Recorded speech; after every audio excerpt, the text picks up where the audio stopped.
নমস্কার, আপনাদের সকলকে স্বাগত জানাই চ্যানেল রূপা মুখার্জিতে। আজকের এই ভিডিওতে আমরা আলোচনা করব ইউজিসি নেট হিস্ট্রি পেপার 2 এর একটি অত্যন্ত গুরুত্বপূর্ণ টপিক, প্রাচীন ভারতীয় ইতিহাসের উৎস বা sources of ancient Indian history. যারা UGC NET history SET, PSC, WBSSC, SLST বা অন্যান্য কম্পিটিটিভ এক্সামের জন্য প্রস্তুতি নিচ্ছেন, তাদের জন্য এই টপিকটি অত্যন্ত গুরুত্বপূর্ণ। কারণ প্রাচীন ভারত পড়ার প্রথম ধাপই হলো আমরা কিভাবে প্রাচীন ভারতের ইতিহাস জানতে পারি। অর্থাৎ প্রশ্ন হলো, প্রাচীন ভারতের মানুষ তো আজ আর নেই, তাহলে তাদের সমাজ, রাজনীতি, ধর্ম, অর্থনীতি, সংস্কৃতি সম্পর্কে আমরা জানি কিভাবে? এর উত্তর লুকিয়ে আছে প্রাচীন ভারতীয় ইতিহাসের উৎসে। আজকের ভিডিওতে আমরা খুব সহজ বাংলায় জানব প্রাচীন ভারতীয় ইতিহাসের উৎস কী, কত প্রকার, কোন উৎস থেকে কী জানা যায় এবং পরীক্ষায় কিভাবে এই টপিক থেকে প্রশ্ন আসে। তাই ভিডিওটি শুরু থেকে শেষ পর্যন্ত অবশ্যই দেখবেন। এবং যদি আমার কাছ থেকে কোচিং নিতে চান ইউজিসি নেট এবং কলেজ সার্ভিস কমিশনের ইন্টারভিউর জন্য বাংলা ও ইতিহাসের, অবশ্যই আমাকে ইমেল করতে পারেন। আমাদের সাথে যুক্ত হয়ে থাকুন আমাদের টেলিগ্রাম আর হোয়াটসঅ্যাপ চ্যানেলের মাধ্যমে। সকল লিঙ্ক আপনারা ডেসক্রিপশন বক্সে পেয়ে যাবেন। ইতিহাসের উৎস কী? প্রথমে আমাদের বুঝতে হবে ইতিহাসের উৎস বলতে কী বোঝায়। ইতিহাসের উৎস বলতে বোঝায় সেই সব উপাদান, প্রমাণ, দলিল, নিদর্শন, সাহিত্য, শিলালিপি, মুদ্রা, স্থাপত্য বা প্রত্নতাত্ত্বিক বস্তু যেগুলির সাহায্যে আমরা অতীতকে জানতে পারি। অর্থাৎ অতীতকে জানার দরজা খুলে দেয় ইতিহাসের উৎস।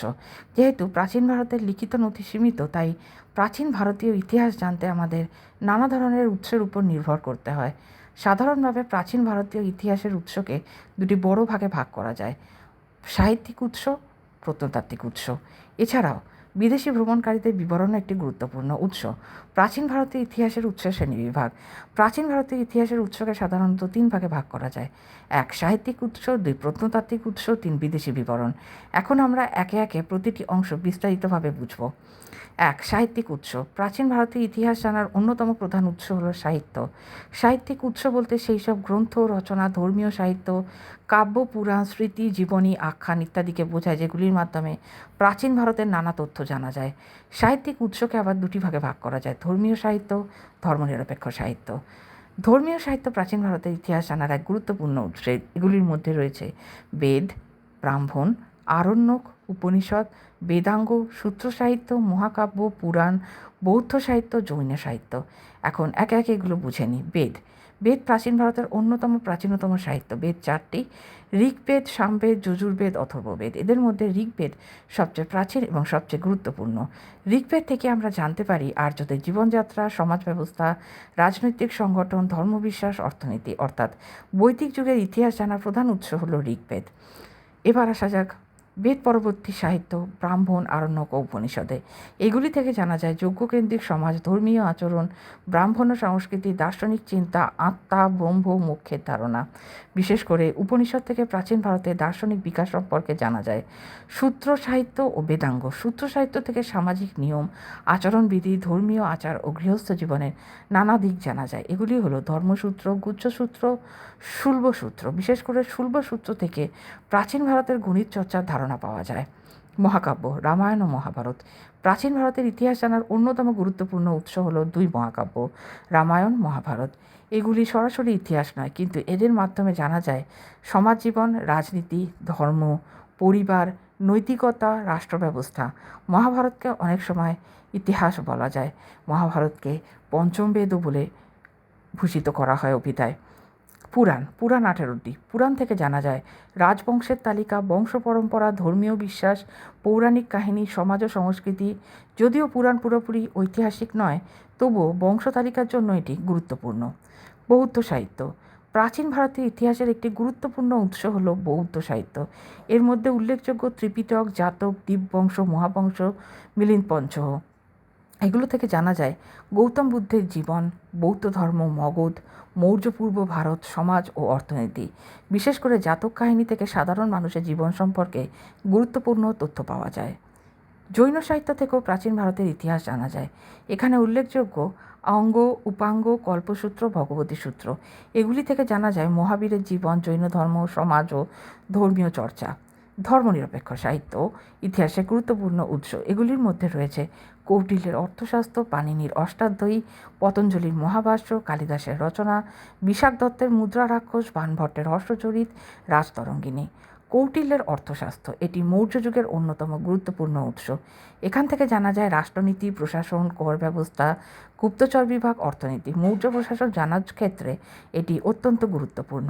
পাণিনির অষ্টাধ্যায়ী এটি ব্যাকরণ গ্রন্থ হলেও তৎকালীন সমাজ ও রাজনীতির অবস্থা সম্পর্কে সঠিক তথ্য দেয়। পতঞ্জলির মহাভাষ্য শুঙ্গ যুগের ইতিহাস জানার ক্ষেত্রে গুরুত্বপূর্ণ। কালিদাসের রচনা বিশেষত মালবিকাগ্নিমিত্রম গুপ্ত যুগের সমাজ ও সংস্কৃতি জানার ক্ষেত্রে গুরুত্বপূর্ণ। বিশাখ দত্তের মুদ্রা রাক্ষস চন্দ্রগুপ্ত মৌর্য ও চাণক্যের রাজনৈতিক উত্থান সম্পর্কে তথ্য দেয়। বাণভট্টের হর্ষচরিত হর্ষবর্ধনের রাজত্বকাল জানার একটি গুরুত্বপূর্ণ উৎস। রাজতরঙ্গিনী কলহনের রচিত রাজতরঙ্গিনী কাশ্মীরের ইতিহাস জানার এক অসাধারণ উৎস। এটি প্রাচীন ভারতের প্রথম ঐতিহাসিক গ্রন্থ বলে ধরা হয়।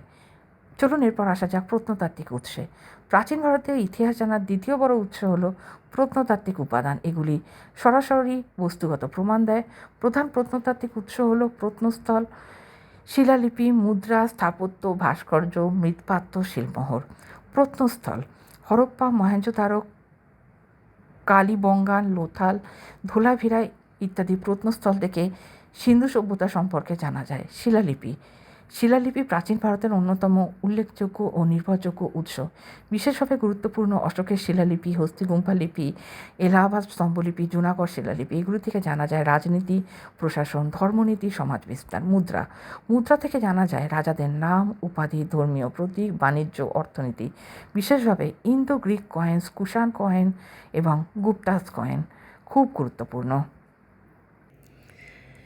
স্থাপত্য ও ভাস্কর্য স্তূপ, বিহার, মন্দির, গুহা, স্তম্ভ, মূর্তি ইত্যাদি থেকে ধর্ম, শিল্প, সমাজ সম্পর্কে জানা যায়। যেমন সাঁচি স্তূপ, ভরহুট, অজন্তা, ইলোরা। বিদেশি বিবরণ বিদেশি লেখক ও ভ্রমণকারীদের বিবরণও প্রাচীন ভারতীয় ইতিহাসের গুরুত্বপূর্ণ উৎস। গ্রিক লেখক হেরোডোটাস, মেগাস্থেনিস, আরিয়ান স্টেরাবো বিশেষ করে মেগাস্থেনিসের ইন্ডিকা মৌর্য যুগের ইতিহাস জানার একটি গুরুত্বপূর্ণ উৎস।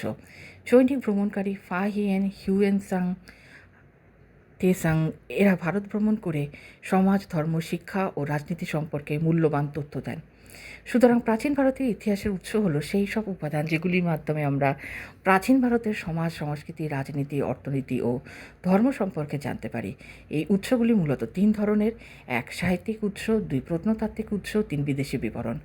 প্রাচীন ভারত বুঝতে গেলে এই টপিকটি অত্যন্ত গুরুত্বপূর্ণ, কারণ এই চ্যাপ্টারই পুরো অ্যানশিয়েন্ট ইন্ডিয়ার ভিত্তি। এই টপিক থেকে ইউজিসি নেটে বারবার প্রশ্ন আসে, তাই এটি খুব ভালোভাবে প্রস্তুত করতে হবে। ভিডিওটি যদি ভালো লেগে থাকে তাহলে লাইক করুন, শেয়ার করুন এবং চ্যানেলটি সাবস্ক্রাইব করে রাখুন। কমেন্ট করে জানাবেন আপনার কাছে অ্যানশিয়েন্ট ইন্ডিয়ার কোন টপিক সবচেয়ে কঠিন লাগে। পরের ভিডিওতে আমরা ইতিহাসের আরও কিছু টপিক নিয়ে আলোচনা করব। দেখা হচ্ছে পরের ভিডিওতে। সকলে ভালো থাকবেন। ধন্যবাদ। নমস্কার।